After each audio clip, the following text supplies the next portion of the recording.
Donc ici on a une pompe à chaleur monobloc, donc à l'intérieur on n'a rien du tout, on va directement au collecteur que vous avez vu dans les combles. Cette pompe à chaleur, donc on a besoin d'avoir un câble pour la liaison, la sonde du ballon d'eau chaude, la sonde intérieure, donc on fait toujours des câbles, c'est des 5 fois 0,75 carré. C'est pour vous le dire. Et l'alimentation électrique, ici, la puissance, la force. Un départ, un retour, un filtre à l'entrée de la pompe à chaleur, de manière à ne pas venir polluer la pompe à chaleur. Ici, on a sur cette installation, on n'a que des plafonds chauffants.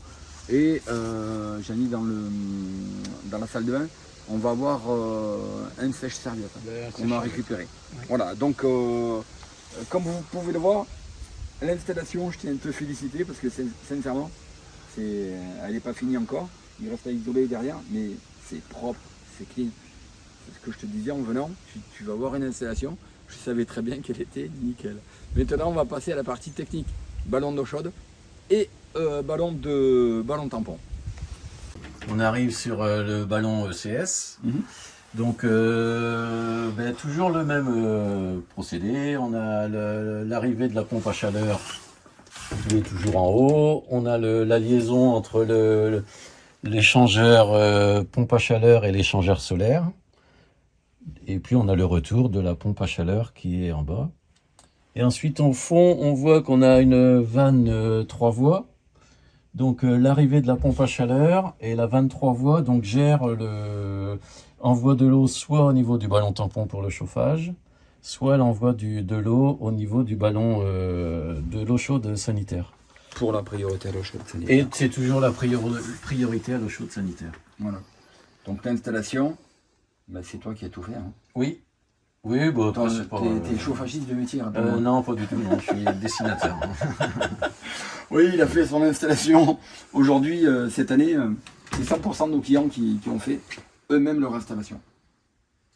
Et toujours pareil, comme sur le ballon tampon, comme on peut le voir, on a mis une résistance électrique, 2 dépannages, qui elle n'est pas commandée par la pompe à chaleur. C'est si des fois on a un problème, une panne, eh bien, moi je ne veux pas de stress. Je ne veux pas que mes clients soient en stress. Si mes clients ne sont pas en stress, moi je ne suis pas en stress. Donc on a mis une résistance de dépannage au cas où il y a un challenge. Elle ne sera jamais sous tension, cette résistance. Là c'est le ballon tampon pour le chauffage. Donc on a un ballon solaire. Solaire, ouais. Double échangeur. Ici tu as un échangeur pour ta pompe à chaleur. Voilà, c'est ça. Et en bas, tu as un ballon d'eau chaude, un échangeur. Un échangeur pour le solaire dans le futur. Voilà, exactement. Donc actuellement, vu qu'on n'a pas de panneau solaire, on a raccordé l'échangeur de la pompe à chaleur avec le solaire. Donc ce qui fait que la pompe à chaleur, l'eau circule sur les 2 échangeurs. Donc il y a l'entrée de la pompe à chaleur qui est en haut et la sortie de la pompe à chaleur qui est en bas. Puis avec la liaison des 2 échangeurs. C'est-à-dire qu'on a besoin de 25 degrés d'eau, température d'eau, pour le départ de plafond. Et donc, comme on peut le voir ici, ta température d'eau, il y a 25 degrés, donc la température d'eau d'entrée de la pompe à chaleur. Ici, c'est la température de sortie qui va au plafond chauffant. Au plafond, ouais. D'accord. Ici, c'est comme on a 2 échangeurs, comme tu le disais, on a deux échangeurs. Donc, pour l'instant, on n'a pas l'échangeur, on n'a pas les panneaux solaires. Apparemment, ça ne va pas trop tarder. Je sais pas. Ça va être on va voir, on va faire, comme d'habitude, on va faire au mieux. Ouais. Et tout simplement, on va rajouter 2 tubes en inox, comme on peut le voir ici, qui vont aller sur les panneaux solaires. En point bas, bien sûr, du ballon tampon, on a toujours ici une vanne de vidange. Et ici, au point bas de l'échangeur, on a une vanne de vidange. Pourquoi? Parce que on nettoie une fois par an les circuits, l'échangeur, le circuit primaire et les circuits secondaires, c'est-à-dire le ballon tampon. Le ballon tampon, ça sert à quoi? Ça sert à quoi?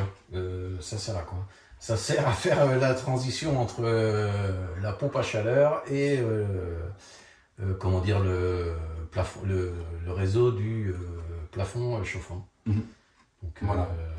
Ça va nous permettre de stocker de l'énergie. Voilà. on stocke de l'énergie ici, dans ce ballon d'eau chaude. Alors bien sûr, c'est un gros ballon parce qu'il fait 500 litres. On stocke de l'énergie, alors qu'il soit chauffé par la pompe à chaleur ou par l'énergie solaire. Plus on va avoir un gros ballon, moins on va consommer. Pourquoi? Parce que la pompe à chaleur ou l'énergie solaire, la pompe à chaleur va démarrer moins. Et si on est sur des panneaux solaires, les panneaux solaires, toute l'énergie des panneaux solaires vont être stockées ici. Et on va redistribuer l'énergie via les plafonds. Comme on peut le voir ici, sur 100% des installations, une résistance électrique de dépannage. Donc je dis bien de dépannage. Elle n'est jamais commandée par la régulation de la pompe à chaleur ou des panneaux solaires. Pourquoi? Parce que si vous êtes en panne et que la régulation a pris un coup de foudre, vous êtes toujours dépanné. Zéro stress. C'est ça l'avantage. Maintenant, on peut regarder la température ici.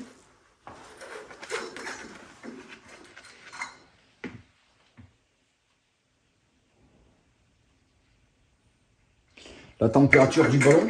Pourquoi? Parce que la température du ballon, on est sur un échangeur à très basse température. Donc, c'est l'avantage. On n'a pas besoin de stocker de l'énergie à 60 degrés de température. Là, on est sur de la pompe à chaleur, pour l'instant. Notre pompe à chaleur, elle va fournir de l'eau à 25 degrés. Et vous n'avez pas besoin de stocker de l'eau à 60 degrés, comme sur un radiateur. Avant, ici, tu étais sur une chaudière. Une chaudière fuel, Voilà. 60 degrés. Voilà, qu'on va pouvoir voir ici. Donc à 60 degrés minimum. Voilà. Donc, ici, avant, on avait une... comme on peut le voir ici, ben là, avant, tu avais ta cuve fuel. Oui. Tu avais ta chaudière. Voilà. Et tu avais tes circuits hydrauliques qui alimentaient tous les radiateurs que tu vas pouvoir démonter. Voilà. Tu vas faire grand plaisir à ta femme. T'as ça en main. Parce que tu vas. En fait, quand on travaille sur un plafond, on gagne en moyenne entre 8 et 12% de surface. C'est-à-dire sur une maison de 100 mètres carrés, c'est comme si tu gagnes une pièce. Pourquoi? Parce que quand tu es sur un radiateur, eh bien, là où tu as ton radiateur, tu peux pas mettre de table, de commode, de chaise. Ça va libérer les murs. C'est ça l'avantage. Voilà. Donc là on voit, on a la pompe à chaleur qui est ici.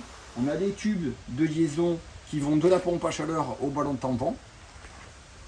Voilà, c'est pas Voilà. fini. Oui, mais c'est normal, c'est en travaux.